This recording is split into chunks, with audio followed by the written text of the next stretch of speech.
Sticking with hockey, the NHL inked a new 12-year, $5.2 billion broadcasting deal with Rogers. Now, many are wondering what will happen to Bell-owned TSN after losing its national hockey rights. I sat down yesterday with NHL and TSN host and Carleton journalism alum James Duthie to talk about the Rogers deal and a Q&A he had at Carleton Friday night. What was it like to go back to your alma mater and get to talk to the students? It brought back a lot of memories of what it was like back then when you're about to embark on your career and you have no idea where it's going. And I like most students, I had no idea where I was gonna end up, but I'm pretty glad I ended up here. And the questions were great from everybody. It was a really fun time. I'm sure plenty of questions at your Carleton Q&A were focused on Rogers' new $5.2 billion agreement with the NHL for broadcasting rights. What were your initial reactions when you found out about the news? It was like a kick in the stomach at first. It was a shock. Of all the scenarios I'd gone through about the rights, this was not one of them. But you know what? You get back up off the floor and you say, TSN is not going anywhere. It is still going to be, we think, the primary voice of hockey commentary.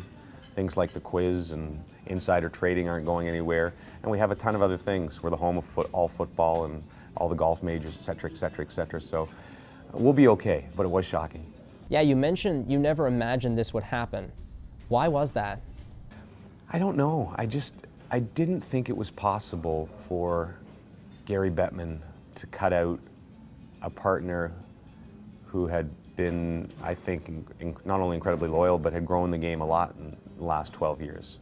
I'm biased, obviously, but I think that TSN's coverage was second to none, and I think that we did a really good job with the NHL growing the game. So I think that's why it never occurred to me that we'd ever get shut out. I thought maybe we wouldn't get the whole enchilada, or maybe we wouldn't get, I always figured we'd at least have the cable rights again, the Wednesday night games. So that's why it was shocking.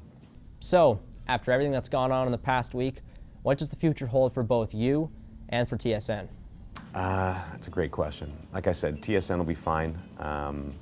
We're going to amp up our coverage of hockey. We're going to go out and get a lot of other sports that are available. Myself, I hope to be there for a long time.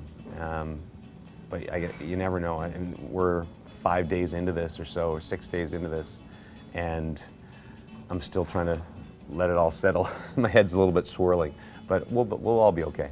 James, thank you so much for your time today. We really appreciate talking to somebody like you. My pleasure, buddy.